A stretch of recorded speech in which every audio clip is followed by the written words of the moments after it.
very good morning. This presentation is brought to you by Resonate International with a mission to leverage knowledge worldwide. The topic being covered is solitude, where distractions end and the self awakens. Ladies and gentlemen, the greatest revolutions of thought and spirit often begin not in crowded halls but in quiet corners. Solitude, far from being absence, is presence. Presence of the self, stripped of distraction, luminous in its own strength. In silence, what the world calls empty becomes full. What seems still reveals movement. What feels lonely unveils companionship with the infinite. Modern science now confirms what sages long intuited. When the brain rests in silence, its default mode network activates, weaving memory, imagination and insight. Just 20 minutes of solitude can lower cortisol, stabilize heart rhythms and sharpen cognitive clarity.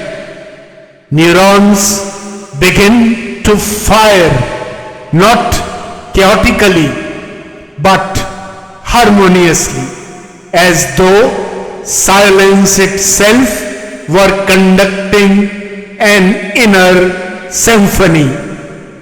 Civilizations have treasured solitude as the hidden workshop of greatness. The Buddha's awakening beneath the Bodhi tree, Newton's reflections during the plague that unveiled gravity, Beethoven's compositions born of silent walks in nature, all arose when noise receded and truth whispered.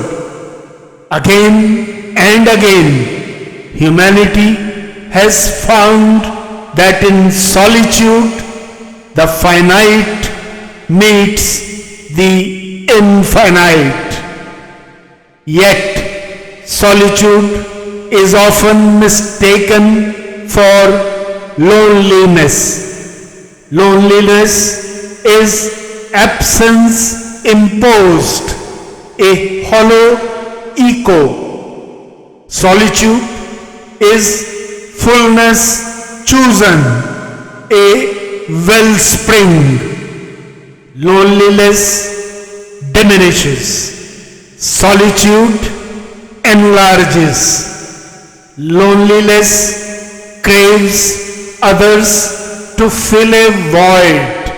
Solitude discovers the self to reveal abundance. The difference is not in being alone, but in what one finds when alone. In the present age, relentless, wild and perpetually hurried, solitude is treated almost as a threat. Devices clamor, notifications intrude, attention fractures into 1,000 shallow streams. But The soul cannot be nourished by noise. It thirsts for silence. Only in the uncluttered moments of solitude can one hear the deeper rhythm of existence, the steady pulse of truth within. What's the way forward?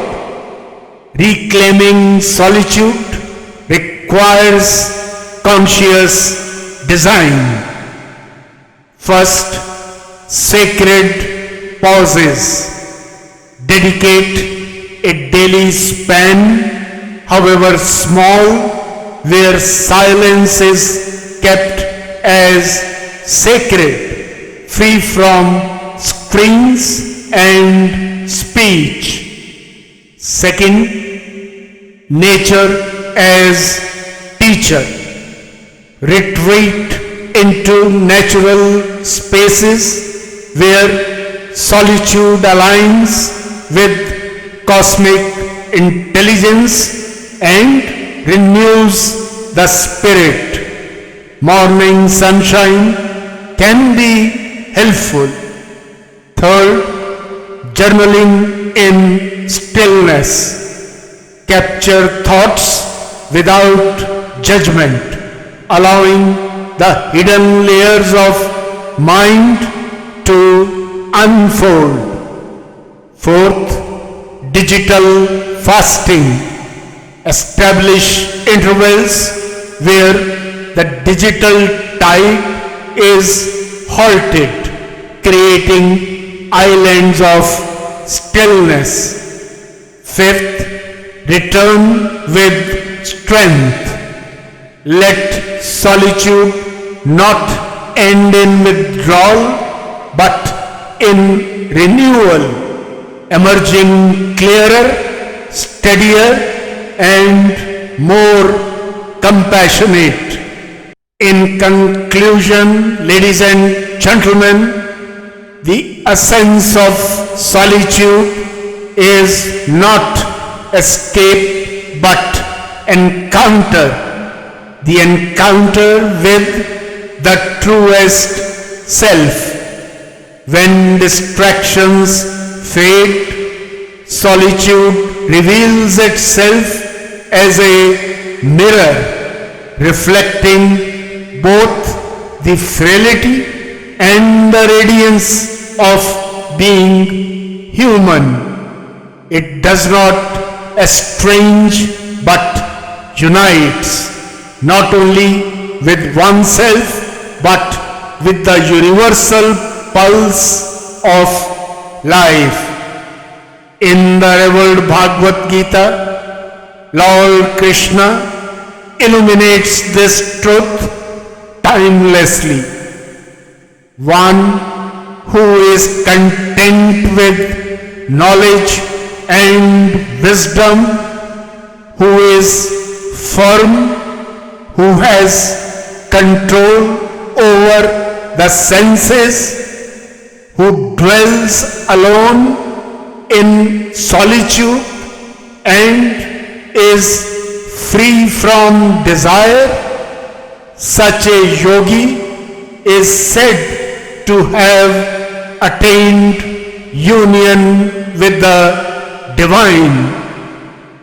Krishna does not glorify isolation but urges self-dependence.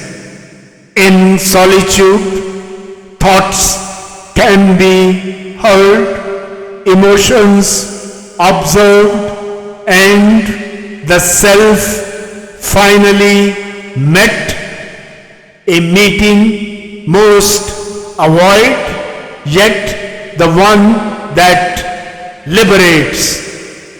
Thus, solitude is not emptiness but the sacred ground of awakening, where the self befriends itself and in that stillness discovers its communion with the eternal cosmic intelligence.